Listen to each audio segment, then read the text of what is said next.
2 ढाई साल पहले एक बच्चा मेरे पास आया था जिसका कि 3 बार रेप हुआ था और वो ऊपर से लेके नीचे तक जला हुआ था, वो भी बिहार का चाइल्ड लेबर था। तो वो उसकी जीप तक जला दी गई थी। एक साथ एक ही 10 बाई 10 के कमरे से 26 बच्चों को बचाया था, जिसके सेकंड फ्लोर में टीन शेड के कमरे में बच्चे थे, कोई खिड़की नहीं थी, कुछ नहीं था, एक पंखा था वो भी इतना धीरे चल रहा था। वो मेरी ज़िंदगी का सबसे डरावना अनुभव था जब मैं ऊपर गया वहाँ पे और वो गेट तोड़ के उनको निकाला गया। बाकी संस्थाएं हमारे साथ थी जिनका ये रोल था मेन। तो वो सबसे बड़ा डरावना मेरा रेस्क्यू था। तब मेरे को बड़ा दुख हुआ था कि बच्चों के साथ ऐसा अमानवीय व्यवहार किया जाता है। राजस्थान वाला रामरस के वीडियो में आपका तहे दिल से स्वागत है। आज जो हमारे साथ में है, बच्चों का आश्रम चलाते हैं, तो अपने इस आश्रम के बारे में सारी जानकारी देंगे और किस तरीके के बच्चे यहाँ पर आते हैं, कैसे कैसे जगहों पे फंसे हुए बच्चे को ये किस तरीके से छुड़ाते हैं, उन्हें सेफ जगह पहुँचाते हैं, तो इस बारे में जानते हैं। नमस्कार, मेरा नाम अखिलेश माहेश्वरी है। मैं नया सवेरा संस्था का फाउंडर हूँ। नया सवेरा संस्था एक शेल्टर होम का संचालन करती है। पिछले 5 वर्षों से हम लोग संचालन कर रहे हैं। हमारे यहाँ शेल्टर होम में विभिन्न प्रकार के बच्चे आते हैं, जैसे कि गुमशुदा, लापता, घर से भागे हुए, चाइल्ड लेबर से छुड़ाए हुए, ट्रैफिकिंग, किडनैपिंग। सीडब्ल्यूसी के माध्यम से बच्चे हमारे यहाँ आते हैं। फिर हमारा काम होता है उन बच्चों को प्रॉपर केयर देना, उनका ध्यान रखना, उनकी काउंसलिंग करना, उनका साइको एंड मेंटल काउंसलिंग करना, एक इमोशनल सपोर्ट देना, साथ ही साथ उनके परिवार को ढूंढना और उनको वापस अपने परिवार से मिलवाना।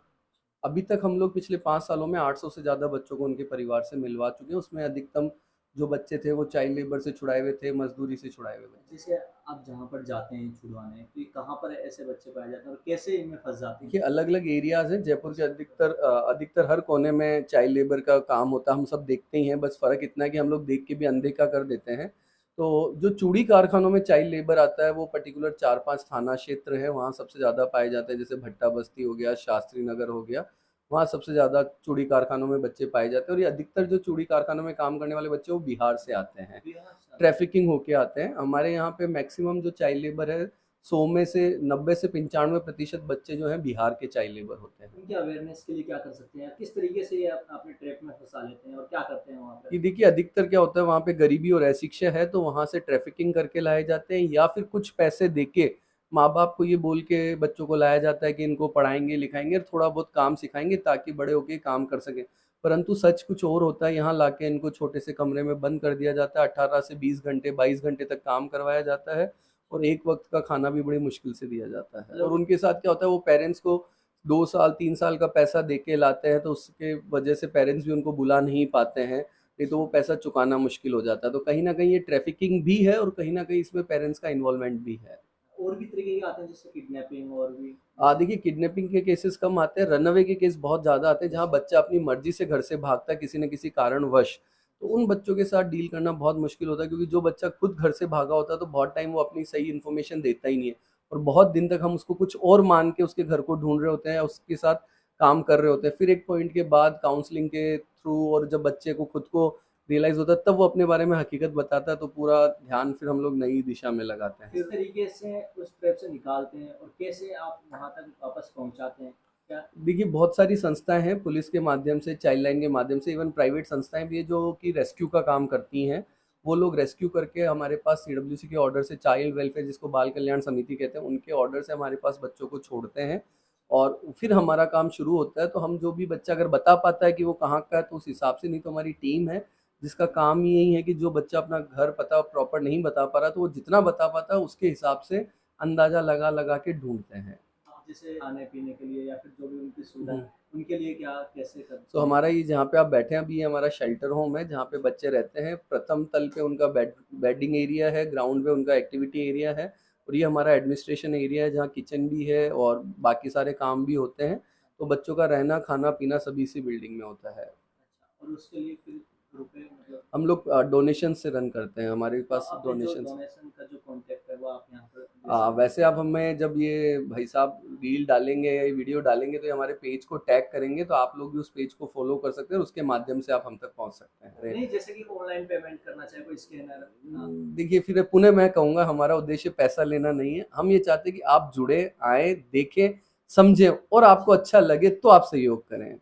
क्योंकि हम लोग सिर्फ पैसों के पीछे नहीं भागना चाहते कि बस आप हमें पैसा भेज दीजिए, पैसा भेज। हाँ, बिल्कुल नहीं आ सकता तो भी वो पहले हमारे ऑनलाइन चेक करे, देखे, फिर वो हमसे बात करे कि भई अब वो सहयोग करना चाहता है, तब हम उनको बताएँगे।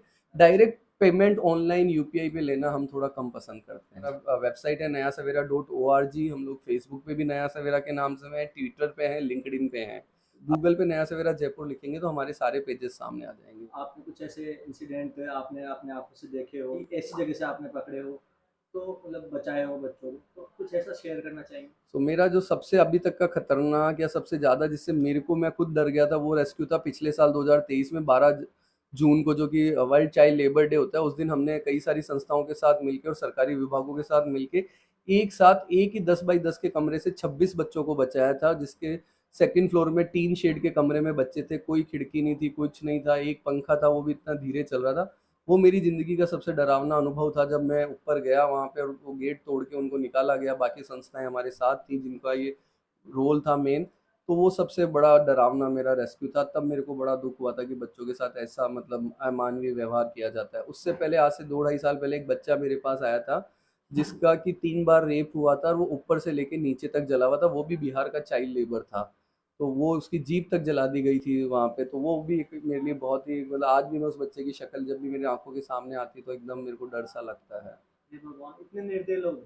बिल्कुल, जयपुर में बहुत ही गंभीर समस्या है चाइल्ड लेबर की। लेकिन होता क्या है कि हम लोग कई बार अनदेखा कर देते ये सोच के कि पढ़ नहीं रहा है तो कमाएगा तो सही।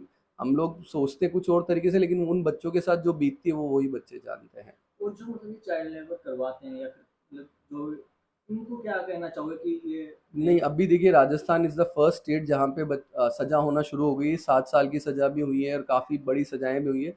ये पूरे इंडिया में पहले केसेस ऐसे ही राजस्थान में हुए जहाँ चाइल्ड लेबर करवाने पे सज़ा हो रही है। ऑल्दो काम बहुत अच्छा हो रहा है, सरकार अपनी तरफ से, पुलिस अपनी तरफ से, प्रशासन अपनी तरफ से भरपूर कोशिश करी, परंतु फिर भी चाइल्ड लेबर कम नहीं हो रहा है। कहीं न कहीं ये अवेयरनेस का मामला है। अगर हम सब अवेयर हों, हम सब शपथ लें या हम सब प्रण करें कि न तो हम चाइल्ड लेबर करवाएँगे या जहाँ कहीं हो रहा होगा हम रिपोर्ट करेंगे या उसके खिलाफ आवाज़ उठाएँगे, तभी ये बंद हो सकता है। अदरवाइज सिर्फ सरकार के भरोसे बैठे रहने से बंद नहीं हो सकता है। और आपको जैसे आप बच्चों को लाते हो तो उसमें क्या क्या डिफिकल्टीज आती है आपको, क्या कैसे कैसे प्रोसेस से आपको गुजरना पड़ता है? देखिए ज़्यादातर क्या होता है कि हम लोगों का काम रिहैब का है और शेल्टर होम का है। रेस्क्यूज़ में हम लोग बहुत कम शामिल होते हैं, कभी-कभार ही होते हैं। बच्चा एक बार हमारे यहाँ आता है उसके बाद हमारा काम शुरू होता है उसकी काउंसलिंग करना, मेंटल, साइकोलॉजिकल, इमोशनल काउंसलिंग करना, उसके खाने-पीने का ध्यान रखना, उसकी हेल्थ का ध्यान रखना, उनकी सारी बॉडी चेकअप वगैरह करवाना, उनको पढ़ाना-लिखाना या उनको बेसिक शिक्षा देना, उनको अवेयर करना। जब तक वो बच्चा हमारे पास रहता है ये सारा काम हम लोग करते हैं। इसके अलावा हम लोग एक वृद्धाश्रम का संचालन भी कर रहे हैं जिसमें अभी फ़िलहाल हमारे पास 11 बुज़ुर्ग रह रहे हैं। वो भी सेवा निःशुल्क है, बुज़ुर्गों से कोई पैसा नहीं लिया जाता। उनका रहना, खाना-पीना, सारा ट्रीटमेंट हम लोग हमारी तरफ से करते हैं। तो ये 2 हम लोग रेज़िडेंशियल प्रोजेक्ट चला रहे हैं, बच्चों का आश्रम और वृद्धाश्रम। अभी जयपुर में जैसे बाकी जैसे हम जैसे जो नॉर्मल आदमी, उनको तो ये सारी चीज़ें पता ही नहीं होती कि ये चाइल्ड लेबर के रूप में बच्चे काम कर रहे हैं, बच्चों को ज़बरदस्ती पकड़े हुए हैं। तो ये सारी चीज़ें मतलब इतनी छुपी हुई कैसे हैं और कैसे नज़र में नहीं आती? जैसे अभी मैं आपके साथ बैठा हूँ तो मुझे इतने सारे केसेस पता चल रहे हैं, इतनी सारी चीज़ें पता चल रही हैं। एक्चुअली अवेयरनेस की कमी है लोगों में। हम लोग क्या होता है कि हम लोग इंडियंस हैं, इमोशनल्स पे चलते हैं। बट क्या होता है कि कई बार इमोशंस के चक्कर में हम भला करने के चक्कर में बुरा कर बैठते हैं। जयपुर अपने आप में एक बहुत बड़ा हब है चाइल्ड लेबर का। तो आप सबका अवेयर होना और आपके व्यूअर्स का अवेयर होना, जनता का अवेयर होना बहुत ज़रूरी है। हम लोग इसको बहुत लाइटली लेते हैं कि भाई क्या हो गया, काम कर रहा है तो कमाएगा नहीं तो घर कैसे चलेगा या घर ही बैठा है। पर हमें उसकी परिस्थिति को भी देखना है। कई सारे संशोधन हुए हैं चाइल्ड लेबर एक्ट में। उसके तहत 14 वर्ष तक का बच्चा तो बिल्कुल काम नहीं कर सकता। 14 से 18 वर्ष तक के बच्चे के लिए भी डिफरेंट डिफरेंट कैटेगरी है। बट सबसे इम्पोर्टेंट है कि चाहे 0 से 18 वर्ष का बच्चा अगर स्कूल के समय में स्कूल छोड़ के काम कर रहा है तो वो हर प्रकार से गैर कानूनी है, जो कि नहीं होना चाहिए। और जैसे कि आपने चूड़ियों के कारखाने के बारे में बताया, तो ये हमने 10th में पढ़ा था कि ऐसे दिल्ली में कहीं पे होता है या फरीदाबाद ऐसे कुछ, हम्म। जहाँ पर चलते थे अंधेरे में लोग काम हम्म। करते थे, आंखें की रोशनी चल जाती थी, आज भी मुझे याद है। लेकिन अभी भी ये चीज़ें हो बिल्कुल, रही है अब मुझे। बच्चे करते हैं क्योंकि बच्चे एक तो सस्ती लेबर होती है, अच्छा। एक वो विरोध कम करते हैं, जगह कम घेरते हैं, उनकी पकड़ मजबूत होती है, छोटे हाथ होते हैं तो चूड़ी अच्छे से पकड़ते हैं और वो अपने ऊपर होने वाले अत्याचार का विरोध नहीं कर सकते, तो इसलिए उनको आसानी होती है। तो वो बहुत ही ज़्यादा चाइल्ड लेबर जनरली जो मेजर चाइल्ड लेबर है जयपुर में, वो तो जो अपने चूड़ियाँ बनती, लाख की चूड़ियाँ, काँच की चूड़ियाँ, उसमें काम करता किस है। एरिया में? ये पर्टिकुलर थाना एरियाज़ हैं, जैसे भट्टा बस्ती में बहुत सारे केसेस आते हैं, शास्त्री नगर में बहुत सारे केसेस आते हैं। हमारा मेंस्ट्रुअल हाइजीन पे काम चलता है। मैं सैनिटरी पैड पे अभी तक हम 18 लाख से ज़्यादा सैनिटरी पैड बाँट चुके हैं। गर्भवती महिलाओं पे हमारा एक प्रोग्राम चलता है, कैंपेन कोक। 800 से ज़्यादा महिलाओं की हम सेफली डिलीवरी करवा चुके हैं हॉस्पिटल में।